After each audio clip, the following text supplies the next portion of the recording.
Eh bien salut tout le monde, ici Ada, j'espère que vous allez bien. Aujourd'hui on se retrouve pour une nouvelle vidéo. Comme pour chaque début de mois, on se retrouve pour la vidéo setup gamer complet et pas cher, donc pour le mois d'août 2020 cette fois-ci. Vous le savez, pour ce genre de vidéo, c'est soit on fait un thème particulier pour le setup, soit je vous mets juste des produits que j'apprécie et qui sont vraiment de bon rapport qualité-prix. Donc cette fois-ci, comme pour le mois de juillet, j'ai décidé de rester dans un setup classique sans thème en particulier. Donc pour l'été, on va rester vraiment tranquille à ce niveau-là, et après dès septembre, on reprend directement avec un setup à thème. D'ailleurs, le thème Tropical Jungle est validé, ne vous inquiétez pas, il va arriver, vous êtes nombreux à l'attendre. Et en attendant tout ça, je vous invite toujours à me donner d'autres idées de thèmes dans les commentaires pour les prochaines vidéos, ne vous inquiétez pas, ça sortira un jour ou l'autre. Donc vous avez compris l'idée, l'introduction est déjà assez longue comme ça, donc commençons directement cette vidéo. Et je pense que pour commencer, on peut directement partir sur les claviers gamer, j'en ai sélectionné plusieurs comme d'habitude, comme ça il y en a vraiment pour tous les goûts. Et d'ailleurs pour les claviers mais aussi pour tout le setup que je présente, vous avez bien évidemment tous les liens qui se trouvent en description. Alors pour commencer, on se retrouve avec un clavier de chez Drevo. C'est une marque que j'avais beaucoup mis en avant en 2019 parce que tout simplement ils font des produits à très bon rapport qualité-prix.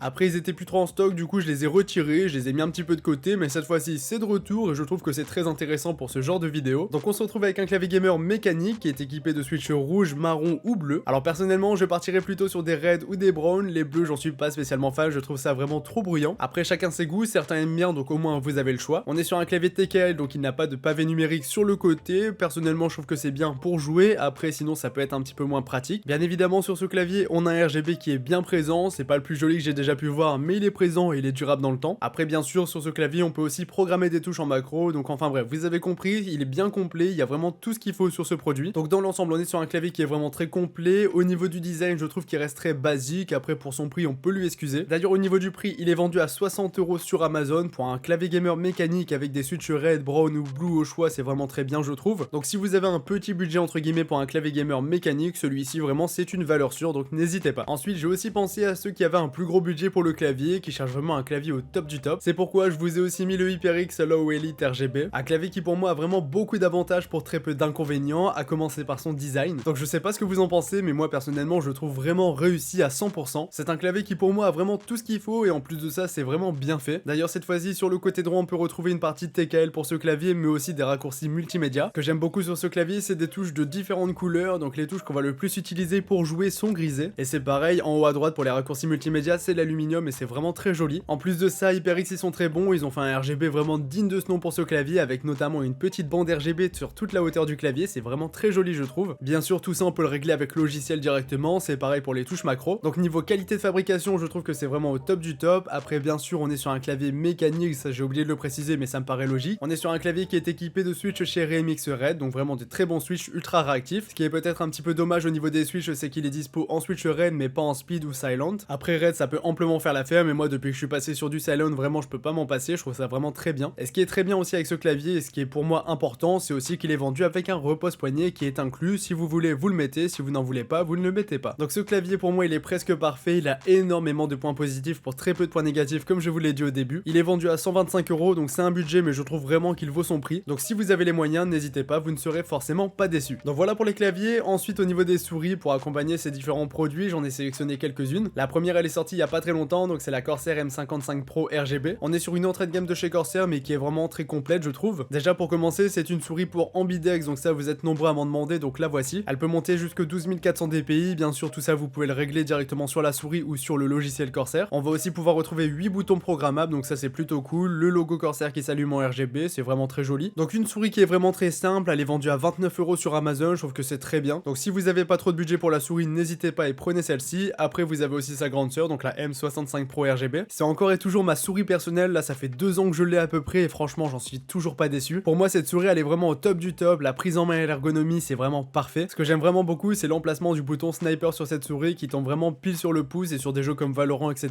je m'en sers tout le temps. Après sinon elle peut monter jusque 12000 dpi, bien sûr les autres boutons sont programmables, franchement moi personnellement j'en suis pas déçu, je peux que vous la recommander, juste parce que pour moi l'ergonomie est vraiment au top du top pour cette souris. Après elle est pour droitier donc ça c'est peut-être un petit peu dommage. Au niveau du prix elle est vendue à 49€ sur Amazon, on l'a déjà vu moins cher mais pour le coup ça reste comme ça depuis un petit moment et je pense pas que ça va bouger d'aussitôt. Donc voilà pour deux souris Corsair, moi mon coup de cœur c'est la M65 Pro bien sûr. Après si pareil vous avez le budget, si vous prenez le clavier HyperX et que vous voulez une souris digne de ce nom qui va avec, vous avez la Logitech G502 Lightspeed. Bon elle est vendue à 110€ sur Amazon, c'est un budget mais elle est vraiment très complète cette souris, elle a 11 boutons programmables, elle peut monter jusque 16000 dpi, elle a une batterie vraiment longue durée donc ça c'est au top. Pour l'avoir déjà prise en main un bon petit nombre de fois, je peux aussi vous dire qu'elle est très bien, elle pourrait d'ailleurs me faire faire remplacer ma M65 Pro très bientôt. Donc si vous avez le budget et aussi que vous voulez du sans fil, n'hésitez pas à prendre cette souris parce que pour moi c'est vraiment une des meilleures du marché. Donc voilà pour tout ce qui est des claviers et des souris les amis. Au niveau des tapis, je vous en mets quelques-uns en description, je vous mettrai du Corsair mais aussi les hockey comme d'habitude. Personnellement je prends toujours des XXL parce que je préfère, après n'hésitez pas, si vous voulez des petits tapis de souris classiques, vous en avez aussi beaucoup qui sont disponibles. Après en dehors de tout ça les amis, continuons notre setup avec les casques gamer, donc j'en ai sélectionné deux. Alors pour le premier casque, on se retrouve avec le Corsair HS60 Pro. On est sur un casque milieu de gamme qui actuellement est vendu au prix de 69 €. Donc déjà pour ceux que ça intéresse, il est compatible multiplateforme, donc PC, PS4 et Xbox One. Après bien sûr Nintendo Switch mobile etc. c'est inclus aussi. Donc là pour le coup on est sur un casque qui est très complet, il aura une vraie bonne qualité au niveau de l'audio et aussi du microphone, c'est très important. On est sur un casque qui est relativement léger et qui du coup sera aussi confortable parce qu'on va un petit peu moins le sentir. Enfin sur le papier on est censé un petit peu moins le sentir parce que pour avoir déjà essayé ce genre de casque avec ce style d'ergonomie, je trouve que c'est un petit peu trop serré. Et ça du coup ça va être un petit peu gênant si vous avez pour habitude de jouer pendant 5 ou 6 heures. C'est vrai qu'au bout d'un moment vous avez tendance à enlever le casque parce que franchement c'est trop serré. Donc si vous jouez 2-3 heures, si vous faites une petite pause entre deux, n'hésitez pas, ce casque sera très bien. Pour 64 € actuellement sur Amazon, c'est au top. Par contre si vous avez tendance à vraiment jouer pendant de longues heures, vous faites des grandes sessions, n'hésitez pas à plutôt partir sur le HyperX Cloud Alpha. C'est un casque que je présente régulièrement, là le prix est un petit peu remonté malheureusement, il est vendu à 99 €, mais ça reste quand même un très bon casque, même pour ce prix là, franchement je vous le recommande tout simplement parce qu'il est excellent. Pour moi c'est un des meilleurs casques du marché actuellement, encore une fois. Pour moi il est tout simplement bourré de points positifs, que ce soit au niveau du confort ou de la qualité audio et microphone. Après au niveau du micro, il y a toujours ce problème de sensibilité au niveau des casques HyperX, du coup on va pas vous entendre très fort. Après bien sûr tout ça vous pouvez le régler avec des logiciels, c'est pas forcément un gros problème. Après mis à part ça, je trouve qu'au niveau des points négatifs, il y en a pas spécialement beaucoup et par contre il a vraiment beaucoup de points positifs. Donc vraiment si vous avez le budget, 99 €, n'hésitez pas. Pour moi c'est vraiment la pièce où il faut mettre du budget parce qu'un casque d'entrée de gamme c'est pas vraiment un bon casque gamer, ça va pas durer dans le temps, alors que des casques comme les HyperX que là j'ai présenté ou même le Corsair, ça va avoir tendance à plus durer dans le temps. Donc voilà pour ce qui est des casques gamers les amis. Ensuite on va parler des écrans maintenant. Alors les écrans, j'en ai sélectionné 3, un petit écran qui passera en guise d'écran secondaire ou alors d'écran console et après deux autres écrans 144 Hz. Alors pour le premier écran on se retrouve avec du Acer, on est sur un écran 1080p 24 pouces qui a un AMS au niveau du temps de réponse, c'est un 75 Hz qui est équipé d'une dalle VA. Bien sûr vous avez toutes les technologies d'AMD FreeSync etc sur cet écran. On est sur un écran borderless, vraiment les bords sont ultra fins et ça c'est très beau dans un setup. En plus de ça il est compatible avec des supports écran, donc ça peut être vraiment un bon point positif. En termes de prix c'est pas le moins cher pour les écrans 75 Hz, il est vendu à 109 €. Donc comme je vous l'ai dit, cet écran il sera vraiment excellent pour les joueurs console parce que c'est un 75 Hz et pareil pour un écran secondaire sur PC ça sera vraiment au top. Si jamais ça vous intéresse, il existe aussi en 144 Hz, bien évidemment il sera plus cher, je vous le mets en description si jamais il est disponible. Comme ça vous pouvez vous faire un double screen avec le 75 Hz sur le côté et le 144 Hz en face de vous, ça sera vraiment très joli parce qu'on est sur deux écrans borderless. Après les amis, j'ai deux autres écrans à vous présenter, comme ça vous avez vraiment le choix au niveau des écrans parce que pour moi c'est quelque chose où il ne faut pas se tromper. Donc le second choix c'est l'écran Samsung incurvé, je l'ai déjà présenté plusieurs fois sur la chaîne YouTube, je l'ai d'ailleurs déjà acheté et fait gagner. Donc c'est pour moi un écran qui est vraiment magnifique, il fait 24 pouces, c'est un écran incurvé du coup, donc il est équipé d'une dalle VA. Après c'est un écran AMS 144 Hz, donc au niveau de la fluidité de cet écran c'est vraiment excellent. Moi ce que j'avais vraiment aimé quand j'ai unboxé cet écran et que je l'ai branché, c'est vraiment les couleurs parce que pour moi elles sont très jolies. Samsung généralement ils sont très bons dans ce domaine et là pour cet écran ils se sont pas loupés, donc ça c'est vraiment un bon point positif. Autre point positif c'est son prix, donc il est à 169 €. Je trouve que pour un écran incurvé c'est très bien, même si on l'a déjà vu beaucoup moins cher. Mais avec la crise qu'il y a eu, les écrans ont eu tendance à réaugmenter au niveau des prix et du coup pour le coup c'est vraiment compliqué d'avoir de belles promos. Donc franchement 170 € à l'heure actuelle c'est très bien pour un écran 144 Hz. Donc voilà pour ce qui est des écrans gamers les amis, au moins vous avez le choix, soit vous prenez de l'incurvé, soit vous prenez un modèle plutôt plat. Après je vous mets aussi en bonus le petit AOC 24 pouces que j'ai déjà présenté de multiples fois, qui est pour moi un des meilleurs écrans gamer en termes d'image. Niveau caractéristiques il a tout ce qu'il faut, donc 144 Hz, un ms, 1080p et une dalle IPS avec vraiment de très jolies couleurs. Il est vendu à 199 €, c'est son prix normal, mais si vous voulez vraiment le top du top, celui-ci pour moi c'est une des meilleures références. Donc voilà pour les écrans gamers les amis. Ensuite on va parler du bureau et de la chaise. Donc au niveau du bureau j'en ai trouvé un plutôt sympathique, c'est pas vraiment un bureau mais ça fera guise de bureau. Donc ça ressemble un petit peu à ce que je vous dis tout le temps, une planche et deux tréteaux, sauf que cette fois-ci c'est directement fixé au bureau. Donc en gros on va avoir un grand plan de travail qui fait 1,50 m en longueur sur 75. Comme ça on va pouvoir poser sans aucun problème deux écrans plus le PC sur le côté ou même un triple screen si jamais vous êtes chaud. Moi je trouve qu'un joli bureau en bois, si vous collez quelques petites lettres derrière, ça peut vraiment très bien ressortir. Ce bureau il a les pieds qui sont blancs, personnellement je trouve que c'est joli, après chacun ses goûts. Ce qui est au top du top c'est qu'il est vendu seulement à 49 € et là pour le coup je trouve ça vraiment excellent. Et je pense qu'avec de la déco digne de ce nom on peut vraiment faire un très joli setup avec ce bureau. Ensuite les amis, pour la chaise gamer j'ai essayé d'assortir un petit peu avec le bureau, donc une chaise noire et blanche. Donc on est sur une chaise Intimate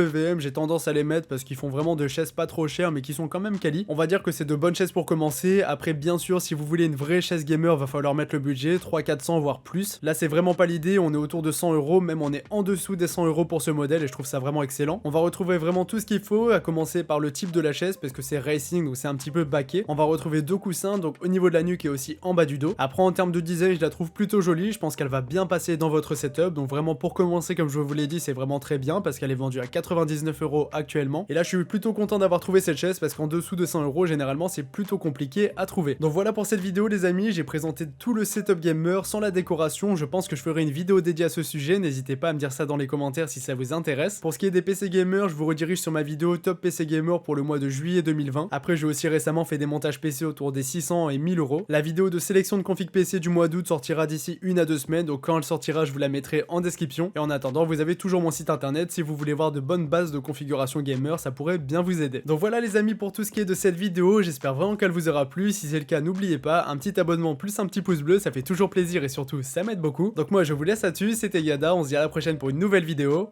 Salut tout le monde!